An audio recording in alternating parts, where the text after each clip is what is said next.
Hello there, YouTubers. This is Gus Estacio from Healing X Outreach, and I'm here to talk about propaganda pile number 4. For a while, number 3 had the number 4 on there. I had to make a mistake. Oh, I made a mistake by labeling it number 4, but it's corrected on the YouTube channel. You guys, you've seen my family, and I'll be putting up soon the interview I did of Dr. David Lamb. So that'll be going up soon. And right now, if you guys want to hear the voices of a lot of ex-witnesses, I did a broadcast in 2011 where I spoke at the Witnesses Now for Jesus conference, and there was interviewing a lot of people there in the lunchroom because I had good reception. We had planned something else, but it worked out. And so you'll see Gus at the Witnesses Now for Jesus conference, which has been going on for over 30 years. I think it's 35 now. But I want to talk a little bit about the identity with unity that we come out of the cult with, and the mistake that we make about what we identify with unity and Christianity and denominationalism. And really, I want to go ahead and it's you'll see there on the, I guess there'll be a title page here. It's really, I'm going to talk about, it's based right here on 1 Corinthians chapter 12, verse 12. For as the body is one and has many members, but all the members of that one body, being many, are one body, as also is Christ. But by one Spirit we were all baptized into one body, whether Jews or Greeks, whether slaves or free, and have all been made to drink into one Spirit. For in fact, the body is not one member, but many.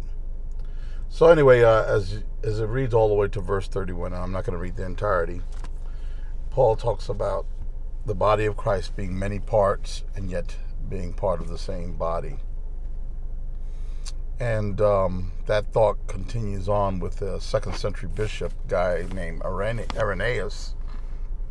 I want to give a shout out to Bridget Christine Anderson. Her YouTube channel is, I think it's Bridget Aziz, or AZAZ. She does a lot of Kingdom Hall calling.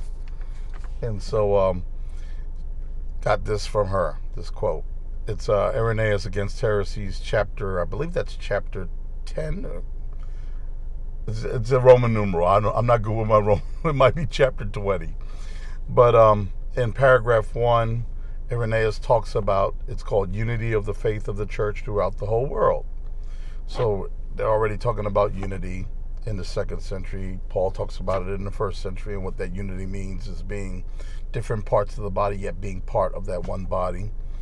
And in paragraph 1, I'm just going to read a couple lines.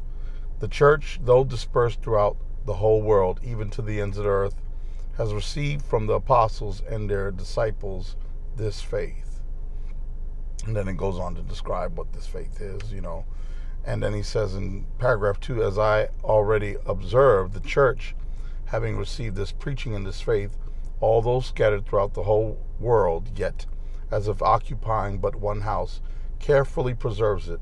She also believes these points of doctrine, just as if she had but one soul and one and the same heart, and she proclaims them and teaches them and hands them down with perfect harmony, as if she possessed only one mouth. There's more, but if you're reading, if you have the early church fathers' writings, it's against heresies, and I believe it's chapter, I think that's chapter 10, or chapter 20, and paragraph 1 and 2. I'm in the garage, so I'm going to come out, take a ride with me, and we are going to talk a little bit about unity and uniformity and the cognitive dissonance that we have, that we even carry when we leave our cult. You know, the poo-poo platter, the little poo at the end of the shoe, the little crap that is wrapped around our brain, doo-doo on the brain. And we might carry it for years. We might carry it, for a lifetime. Cognitive dissonance is really the ability to have two conflicting thoughts and try to reconcile them as one. You could believe one thing, and even though it conflicts with the other thought, you will still reconcile both as true, and yet they both cancel each other out. And some of us continue with cognitive dissonance. Please, pigeon, get out the way. Got pigeons in the garage. And ironically, my buddy Julian, just today was on his page, Marcus Julian Watson, subscribed to him. And Julian was talking about a little bit about some theories about the end times and the fact that some of us come out of the Jehovah's Witnesses and we really need to clear out everything and start from scratch. And so many of us, we never really clear it out. We still pick and choose what we choose to keep. We still think that there's something that we can reconcile from the cult of our alma mater, whether it's Mormonism or Jehovah's Witnesses. And here we are. You see the daylight coming in there? Hello, day. And there's a lot of traffic up here. Yeah. It's a heavy traffic day. Today is Wednesday. We had a shooting the other day in D.C. and a poor 10-year-old girl was caught in the shooting, and she passed away. It's just terrible. Just from scattered bullets. I'm sure she wasn't the intended person to get shot, but that's really sad for those parents. So anyway, cognitive dissonance. We carry these simultaneous things. And what I want to talk about, this cognitive dissonance that we carry when we come out of the Jehovah's Witnesses, is the particular thing and I want to address in light with the scripture and with Iranaeus' thoughts, is this idea that Christianity is segregated, that we treat Christianity, we treat churches like it's 10,000 religions and growing. We treat like Baptists are different from Presbyterians, and Presbyterians are different from, Methodists, and that there's all of this infighting and these problems, and everybody is, that's why, there's all these separations. Otherwise, they would all be one church. And so we have this perception. Let me drink some water. That institutional or organized religion or institutional Christianity is segregated or is divided because there's a different sign in front of each building. And there's no doubt there are some divisions, but I think we failed to realize what Iranaeus and what Paul said in the first century. I know so many ex-Jehovah's Witnesses and Jehovah's Witnesses think that Christianity should look like what it looked like there in the days of the Bible. And I hate to break it to you, but if you really take a look at the Bible, first of all, Paul is addressing something because it's a problem. That the issue of division is a problem, even as he speaks to the Corinthians. And by the time we get to the book of Revelation, we're talking about 7 churches.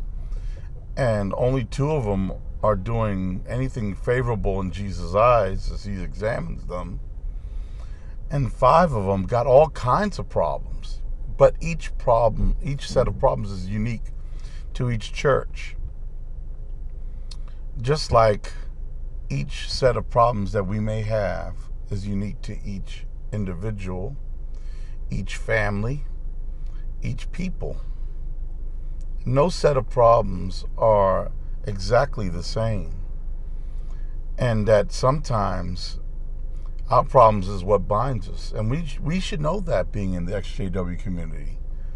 You know, I think that one of the things that really, the reason why there's this powerful connection in the XJW community is because we all share the same unity of problems, a unity of the spirit that only each of us can identify with. And we fail to realize that that same unity of the spirit is in Christianity. That there are things that binds Baptists and Presbyterians and Methodists and you name it, churches together, even though they have some dividing points. You know what they say, you can't talk about somebody else's mama or somebody else's uncle. Only you can talk about your mama and your uncle. Only family has the right to talk about family. Uncle Joe, he's a drunk, but don't let nobody else call him out on his alcoholism, calling your uncle a drunk. Them's fighting words. You're going to go ahead and defend Uncle Joe's honor. And Christianity is a lot like that. We fight, but we also know, we also know about our own problems, but we also know we're family. And I think that that's something that ex-witnesses failed to realize about Christians. That there are certain things that really bind us together. And as if we lived in one house, as Iranaeus says, we may be living in different houses, or we may have different churches, but I've been, since I've left the Jehovah's Witnesses, I've been in the Evangelical Free Church, I've been in non-denominational churches, I've been in the Lutheran Missouri Synod Church, which is very, very Catholic in its approach and worship. In the Southern Baptist Church. I'm in the Southern Baptist Church now, and I'm not necessarily completely Southern Baptist. I mean, there are a lot, like I said, there are things I agree. And that's what Christianity is. It's a whole bunch of people who agree on just a few things, on the central things, on the things that make us one house. And the things that divide us or cause us separation, maybe to be in another building, doesn't necessarily make us divisible. Doesn't really divide us in its entirety. If a hurricane hits, this is the difference between the cults. This is the difference between the Jehovah's Witnesses or the Mormons. Probably more the Jehovah's Witnesses than the Mormons, because the Mormons are very charitable. But, if a hurricane hits,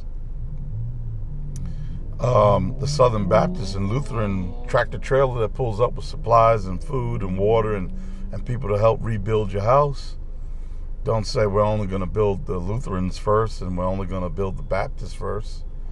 They all work together. They kind of pull together, even though they may have some doctrinal disagreements. They know that they agree on these central things. And one of the things I always say is it's not really hard to figure out what those central things are.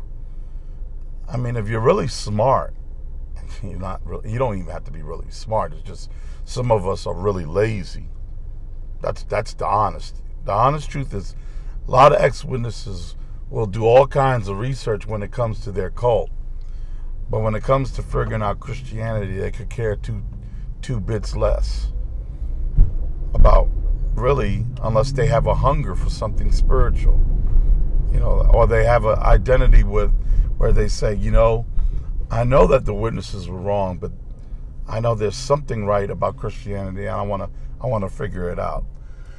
I just finished watching this weekend Lee Strobel's The Case for Christ. It's a movie, and I really recommend everybody to watch that movie. He was a devout atheist and gave his wife I'm telling you, he gave her a hard time. And they were both I guess she was more agnostic and he was more atheist, or agnostic atheist. And she became a Christian with not as much as it took for him to eventually become a Christian. He was an atheist and a writer for the Chicago Tribune. And he wanted to prove her religion wrong. So he went on a quest to prove that the resurrection of Jesus never happened. And as we know, the end of the movie, he does become a Christian, but there's a lot more to it than that. But the point is that I'm bringing this up is the fact that we have to really, as to coin the old JW reference, which really is not a JW, it's a scripture, make the truth your own. And that is, you have to put in your work. You have to put in some kind of work if you want to figure it out. And this idea that the cognitive dissonance that we have as Jehovah's Witnesses, some of it we have as former Jehovah's Witnesses. And I'm going to tell you what that is. As Jehovah's Witnesses, we labeled all the churches, mainstream Christianity, the churches outside of the Jehovah's Witnesses, we call them Christendom. We just broad brushed them under that one word. Slapped that label on them.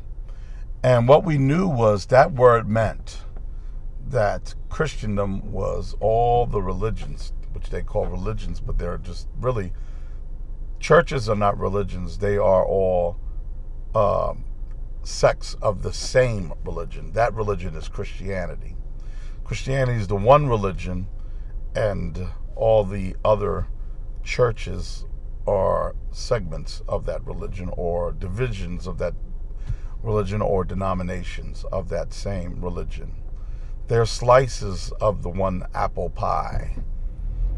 They are the bits of apple and bits of crust on different corners of the pie, but belong to the same pie.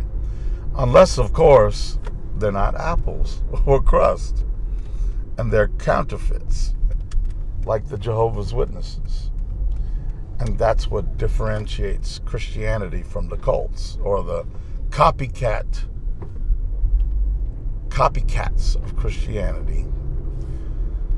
So my point is that we have this broad brush. We say, oh, yep, Christendom.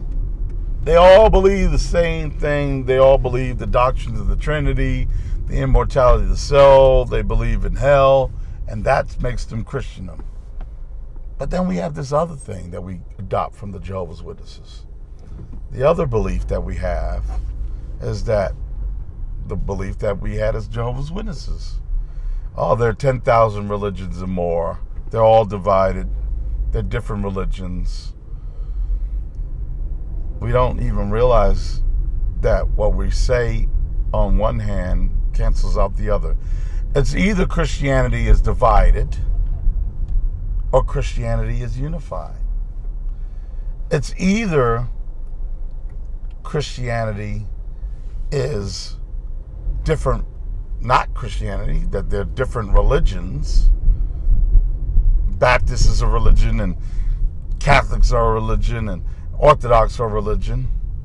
Or they're Catholics, Orthodox, Baptists of the same religion called Christianity. And I don't think we ever think about that.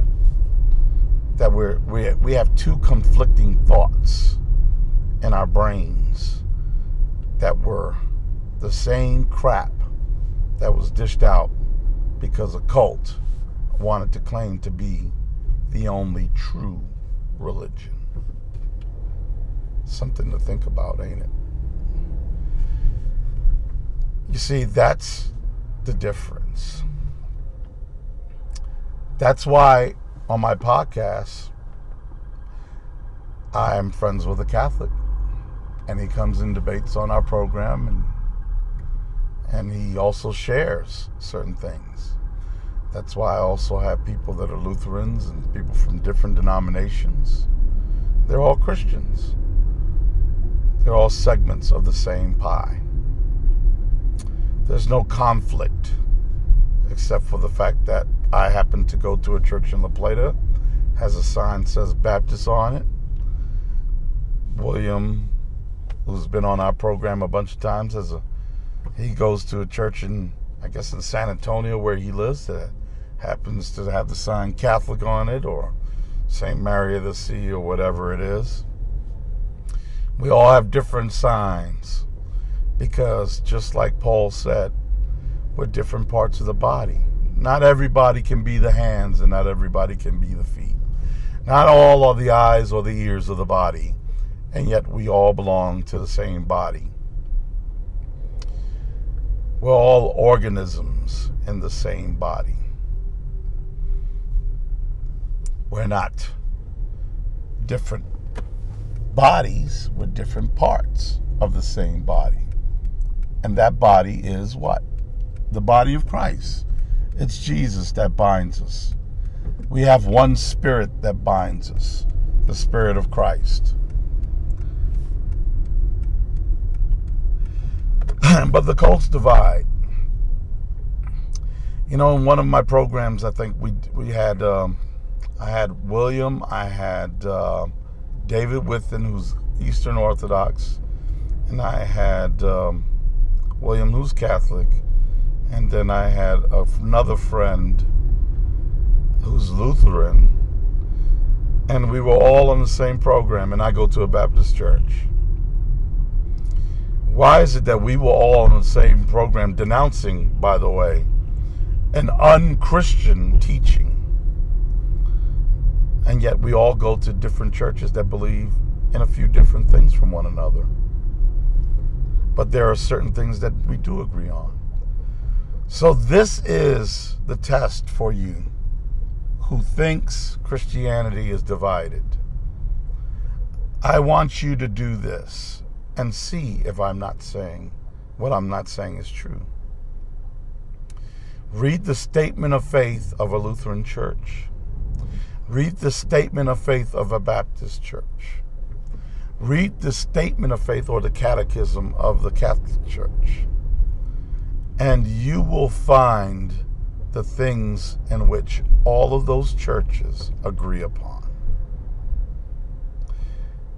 And will bring to light the very actually truthful teaching that we learned from the cult that we came out of about Christendom. There are things that bind Christian churches together that make them one spirit and one house, despite their small differences. And there are things that divide them, but do not cause us to be dividable in the sense that the cults are a division.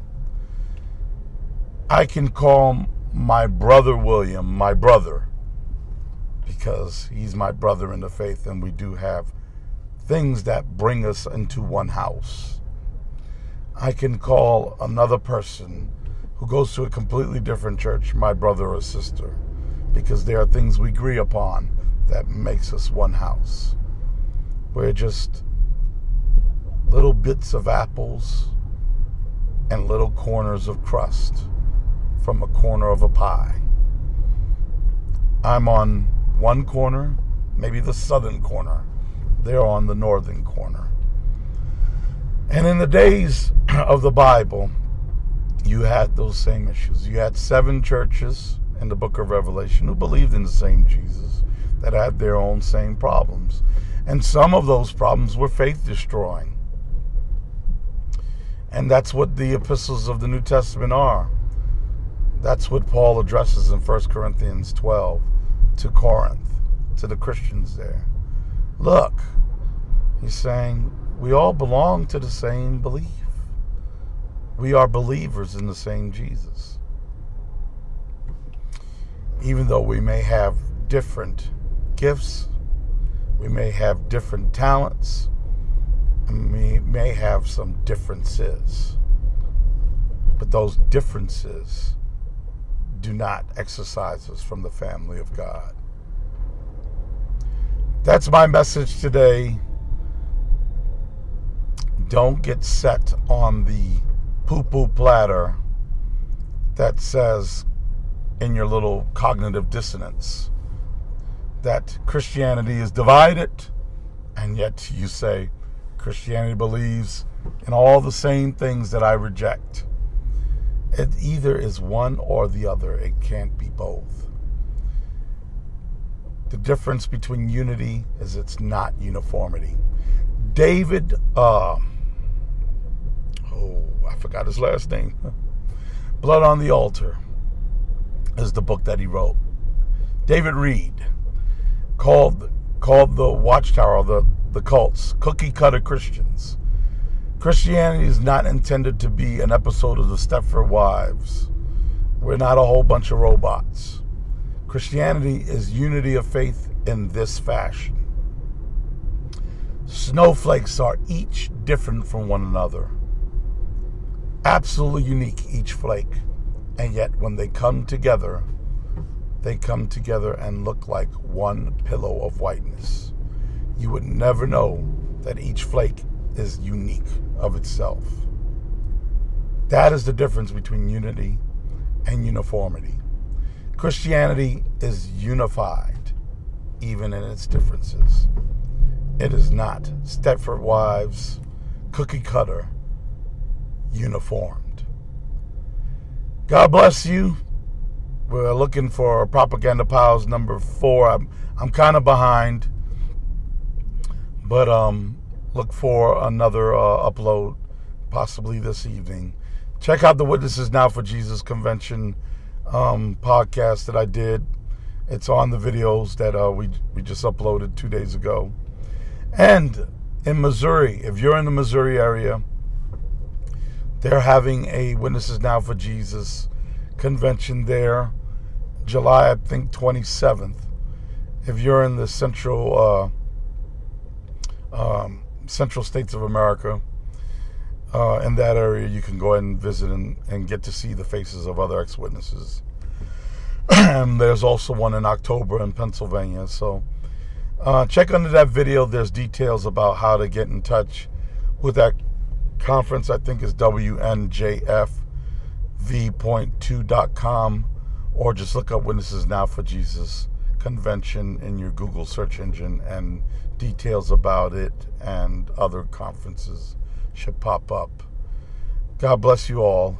See you this Saturday at 1 o'clock. We're going to have a debate, a Catholic debate. William Albridge versus Dr. Tony Costa on the Immaculate Conception, which is whether Mary was sinless. Bye-bye.